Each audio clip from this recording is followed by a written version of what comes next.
sve prijatelje i goste, sve vas koji se sjećate i poštujete naše suborce koji su svoje mlade živote položili na oltar domovine. 9. bojna kosa rođena je u Domovinskom ratu, nametnuto od velikosrpskog agresora, odrasla u nepravednoj borbi, bila je strah i trepet neprijateljima Hrvatske, noćna mora za četnike i zlotvore. Glavom bez obzira bježali su pred tom postrojbom svi mrzitelji Hrvatske, a divio je se napaćeni hrvatski narod željen slobode i povijesne pravde. Kao i u svakom osloboditeljskom i pravednom ratu, tako i u ovom našem, najbolji položili su svoje živote za slobodu i nezavisnost Hrvatske države. U tišini sjećanja stojimo pred ranjenim spomenikom poginulim pripadnicima 9. bojne kosa. Neizmjerno smo ponosni na njih, na njihovu hrabrost i žrtvu. S ovoga svetoga mjesta javno poručujemo: neka se stide sve kukavice, dezerteri, ljubitelji zločinačke crvene zvijezde koji danas pljuju po kosu. Pripadnici kosa vlastitom su krvlju zajedno s ostalim braćom po oružju izborili toliku željnu slobodu i neovisnost moderne Hrvatske države. Nama nasuprot bili su zločinci sa crvenom zvijezdom, takozvana JNA, njihovi saveznici četnici, no, kako je poznato, izvukli su deblji kraj. Jer ne može se pobijediti narod i vojsku koji brani svoju zemlju i ognjišta pradjedova.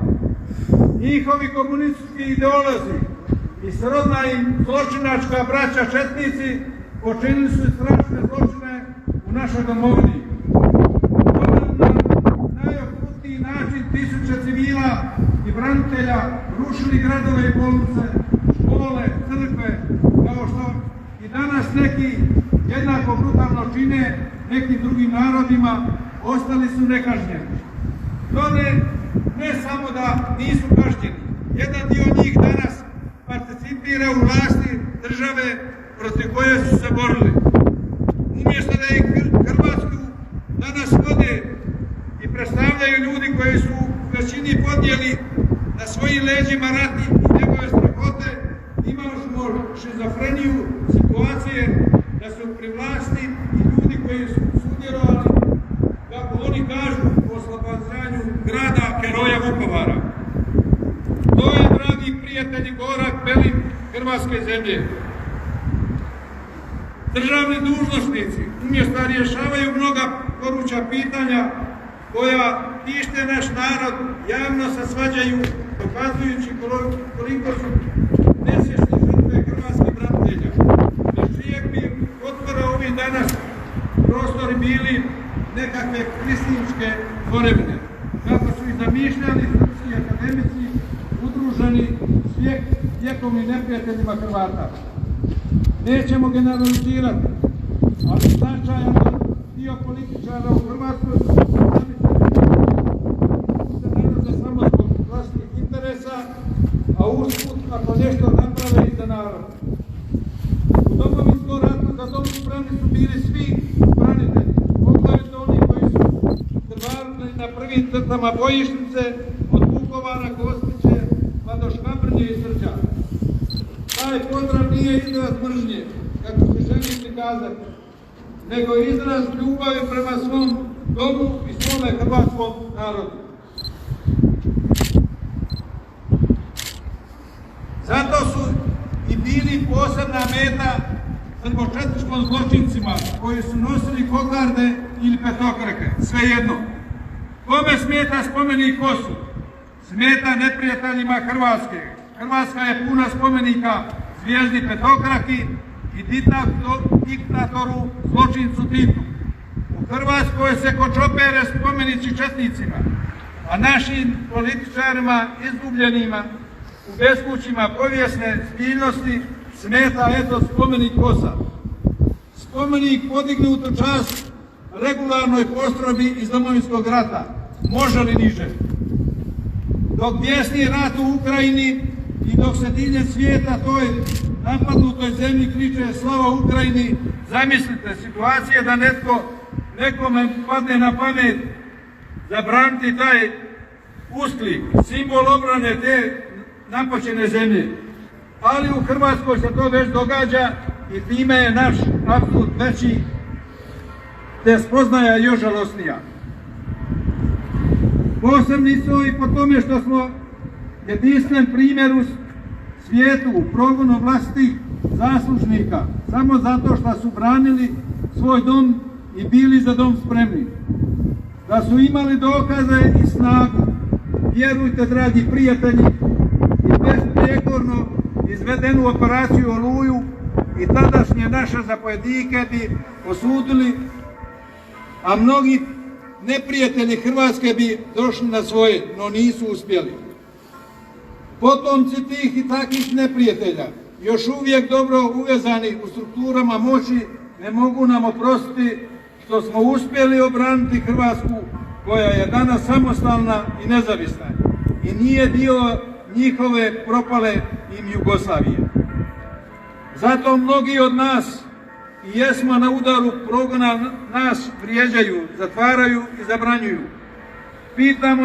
Pitamo se jesu li zato izginuli naši suborci. Hrvatice i Hrvati, dragi prijatelji, ne budite kukavice, budite dostojni naših poginulih vitezova. Danas kao nikada Hrvatska vapi za poštenjem i hrabrim ljudima koji će njome časno upravljati. Dakako, Hrvatskoj je prijeko potrebna lustracija, kao u Poljskoj, na primjer, kako na vlasti više ne bi bilo oni koji su se teško i nepopravljivo ogriješili o zakone, javni moral i čast. Na nama je i dalje da se boriti kako bi Hrvatska bila po mjeri sinova i kćeri koji su svoje mlade živote utkali u slobodu mile nam domovine Hrvatske. Bojovnici HOS-a u rasu išli sa pjesmom: uvijek mi smo spremni za dom i za Boga, 9. je bojna kosa, otrov za zlotvora. Mi smo za dom spremni danas život dati, jer svetinje naše Bog su i Hrvati. U ovim mirnodopskim okolnostima treba nam odlučnost i spremnost kakva nas je krasila tih ratnih 90-ih. I na kraju da vas pozdravim sa starim hrvatskim pozdravom kakvi su klicali naši poginuli bojovnici: Bog i Hrvati za dom! Spremni! Za dom! Spremni! Za dom! Spremni! Bog vas blagoslovio!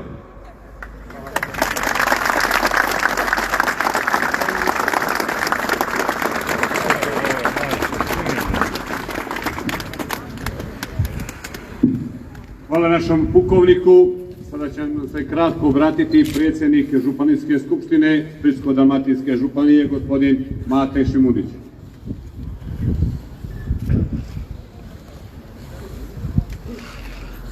Poštovani branitelji, poštovane obitelji poginulih branitelja, dame i gospodo, sve vas srdačno pozdravljam kao predsjednik Županijske skupštine Splitsko-dalmatinske županije. Domovinski rat je temelj naše države i naše državnosti, a armatura toga temelja su poginuli branitelji. To su bili naši najbolji momci. A najsjajniji dio te armature su bojovnici 9. bojne Rahvar Vitez Boban, koji su onda bili za dom spremni, a i danas su spremni za dom. Ja kao predstavnik državne vlasti moram iskazati tu čast i želim iskazati tu čast. Čast tim bojovnicima i čast njihovoj spremnosti i čast njihovoj žrtvi. Država koja bi dovodila u pitanje to, dovela bi sam svoj opstanak u pitanje. Tko ljubi Hrvatsku, uvijek će biti zahvalan i odavati počast braniteljima i onima koji su dali život za domovinu. Obećavam vam, dokle god budem u mogućnosti, borit ću se za istinu o Domovinskom ratu, za dostojanstvo branitelja i zahvalnost domovini. Živjeli.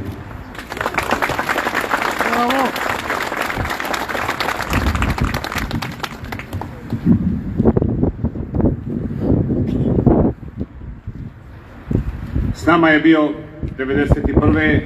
S nama je bio i jučer i kaže da je ponosan, to su bile njegove riječi, da je bio ispunjen.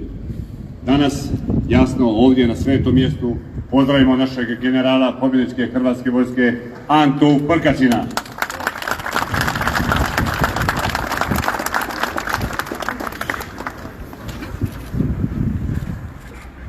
Dragi prijatelji, još dragi suborci iz 9. bojne Rafaelice Zboba i svi ostali HOS-ovci i svi ostali hrvatski branitelji i iz vojske, iz policije, uvaženi narod.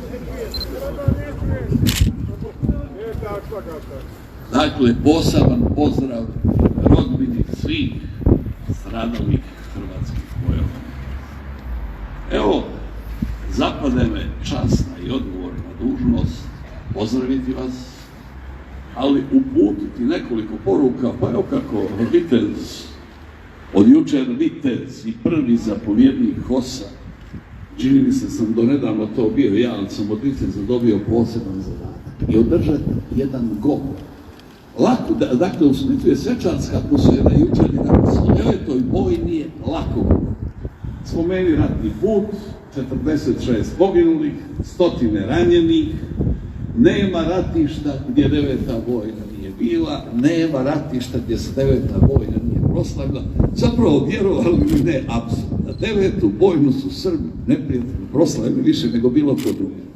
Opis njihovih zapovjednika iz onoga što su doživjeli u Škabrni, gdje je njihov čuveni legionar Legija sa 150 ili koliko oni rekoše srpskih komandosa doživio ono što su rijetko doživjeli, do duše vitez Skejo reče ovako: daje počast neprijatelju, ali ih upozori pomalo cinično da izgleda nisu najbolje brojili mrtve i ranjene, da se u buduće bolje pripreme za ratovat s Hrvatima i bolje da se pripreme brojiti, a najbolje da se sa Hrvatima više uopće ne bore, to će najpametnije. I dakle, lako je o tome govoriti. Ispričaj, zaplješćuti svi, ne može niko ništa. Ali imamo mi još jedan jubilej. Prije 81 godinu stvorena je nezavisna država Hrvatska.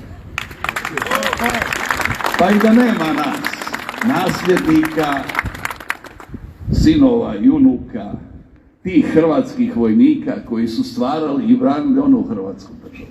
Da je Hrvatska država, država kako Bog zapovijeda. O tom povijesnom događaju bi se kao povijesnom događaju govorilo. Govorilo bi se o ljubavi sa kojom su Zagrebčani, sa kojom su Hrvati. Zašto spomenu Zagrebčani? Kažu 200.000 Zagrebčana izašlo tada proslaviti uspostavu nezavisne države Hrvatske.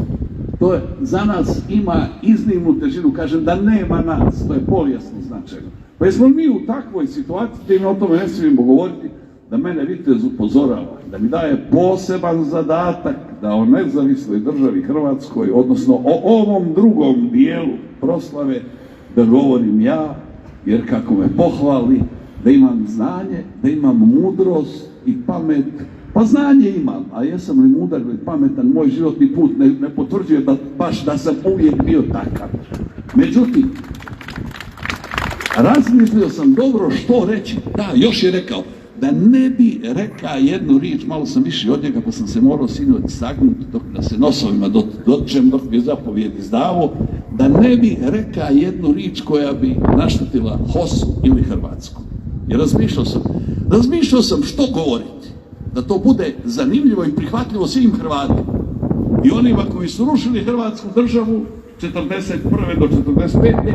a 1991. nisu imali hrabrost rušiti Hrvatsku državu, nego su navijali su za one protiv kojih smo se mi borili. Dakle, biti ćemo toliko veliki mi HOS-ovci, da ćemo probati reći nešto što njima odgovara. Ja sam cijelu noć razmišljao. Znate što je integrirajući faktor? Kad su Hrvati gotovo jedinstveni? Kad smo slavili uspjeh nogometne reprezentacije, vjerovali mi ili ne, 500.000 ljudi u Zagrebu, možda 1 milijun ljudi u Hrvatskoj slavi. Znate li što je ono što Hrvate povezuje? Ratništvo. Hrvati su veliki ratnici. Veliki ratnici.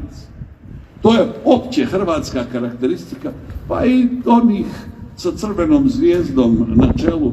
Junaštvo je bilo, mi tvrdimo da pameti i domoljublja nije bilo, ali je junaštvo bilo i kod njih. I dakle, kad su me jednom zgodom upozorili, odnosno pitali jesam li hrvatski nacionalista, a zapravo vodila se rasprava o hrvatskim ratnim postrojbama, gdje sam ja rekao da je kroz povijest najvrijednija hrvatska postrojba ustaška Crna legija. Partizani su imali neke druge ideje, domobrani koji su možda čak u pravu bili, kažu da je najbolja 42. domobranska vražija divizija. Međutim, dakle, rekoše Ante Prkačin je nacionalist jer je rekao da je ustaška Crna legija najbolja hrvatska vojna postrojba. Ja jesam nacionalist, ali ne zato. Ja sam tim možda iznio svoju ljubav i ideju. Ja sam nacionalist zato što sam raspravljajući sa Srbima rekao, pa vas su jednako potuhli hrvatske ustaše i hrvatski partizani. Ja sam ponosan na junaštvo i hrabrost 2. i 9. dalmatinske partizanske, sa čijom se idejom ni najmanje ne slažem. Oni su rušili državu koju smo mi stvarali, oni su nas pobili, njihovi nasljednici, neki su bili s nama, moramo priznati, a neki su navijali protiv nas. Ali ja kao hrvatski nacionalist, brate, meni je srce veliko i zbog tog događaja i zbog te činjenice. Dakle, kad usporedite sport i rat, to vam je jako slično. Što je sport? Sport je nastavak rata drugim sredstvima, ali viteški bez ubijanja. I za rat i za sport treba hitrina, treba snaga, treba hrabrost, treba odlučnost i tako dalje. A čini mi se, pošto malo pratim sport, Kubanci, Ukrajinci i Hrvati da su to najsportskije nacije, najsportskiji narod. Taj sportski duh smo pokazali i u borbi. Ja ne bih bio ja i prilika ne bi bila prilika kad se ne bih malo dotakao i tog političko-povijesnog aspekta nezavisne države Hrvatske i događaja od prije 81 godinu. Dakle, prijatelji, braće, a i ovi koji nas tako ne doživljavate, a mi vas doživljavamo. Doćete vi pameti. Mi ipak sa nestrpljenjem čekamo da znanost, da istina kaže što se događalo od 1941. do 1945. godine. I vjerujte da mi, sinovi onih koji su onda bili za dom spremni, puno mirnije čekamo rezultate tog poštenog opita i poštenog izvješća nego li oni. Evo, ja vas još jednom pozdravljam.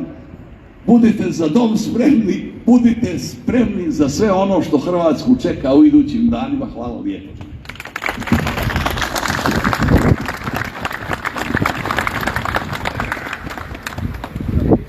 Hvala našem generalu i sada za kraj čovjek koji je 1991.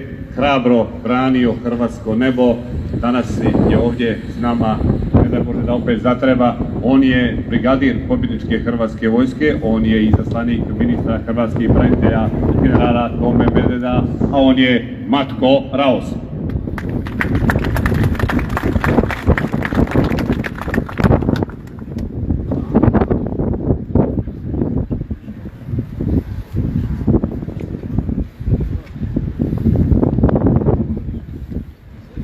Reći poslije Prkača.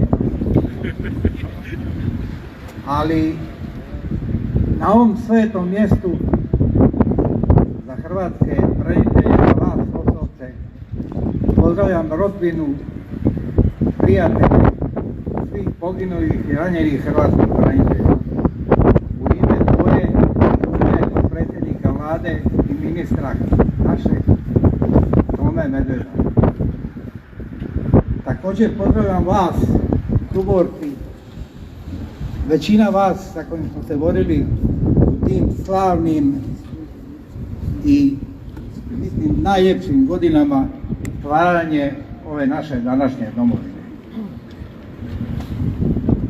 Malo me Prkačin iritira Pa moram još nešto reći.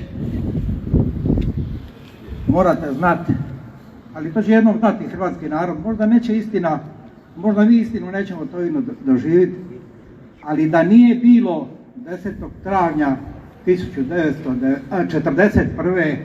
ne bi bilo ni današnje Hrvatske. Toma. Ja sam se inspirirao sam. Još jednom svima pozdrav, iskreni.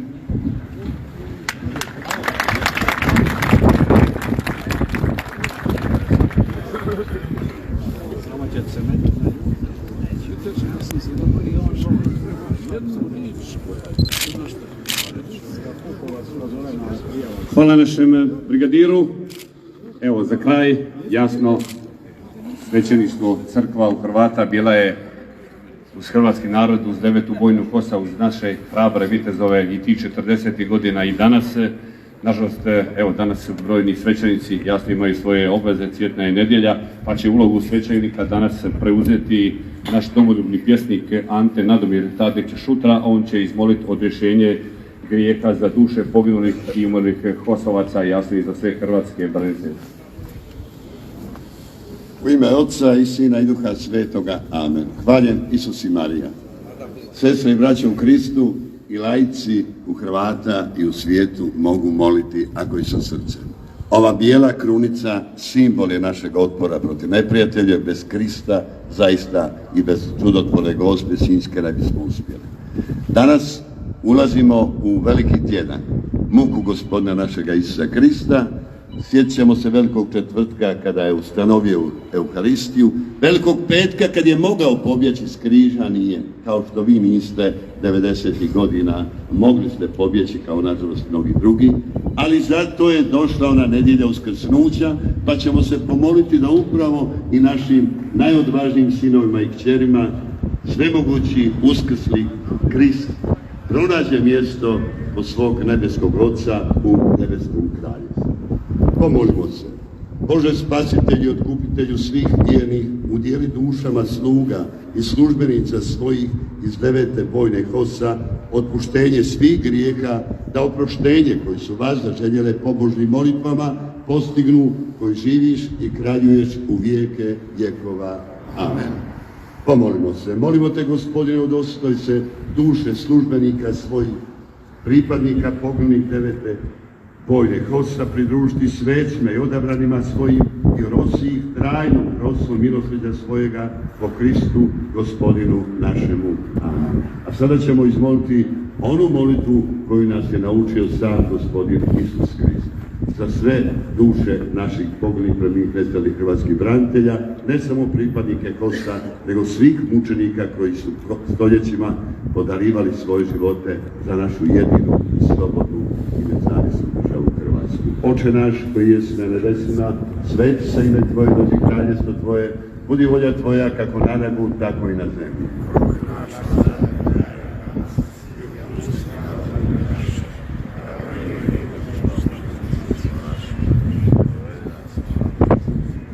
Zdravo Marija, milosti puna, Gospodin s tobom, blagoslovljena ti jesi među ženama i blagoslovljen plod utrobe Tvoje, Isus.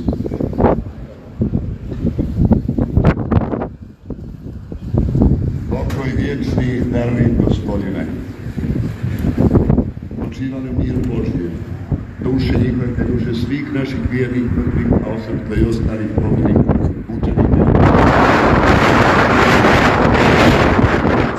I Sina i Duha Svetoga. Amen. S ovim je program završen. Mi ćemo sada kao pravi vjernici u miru Božjem uputiti svojim obiteljima, jer ovo je ipak blagdan i obitelji. Cvjetnica, a i ovo je dokaz da smo mi jedna velika obitelj. Hvala vam svima u ime naših organizatora ste došli pohoditi, a vama, kao što piše ovdje, živima u čast, mrtvima u slavu, prolazniče, samo pogni svoju glavu i do ono nedjelje uskrsnuća želim svima vama da mu bude blagoslovljen i miran Uskrs, a to želim i svim našim Hrvaticama i Hrvatima i svim ljudima dobre volje na ovoj zemaljskoj planeti. Amen. Bog vas blagoslovi.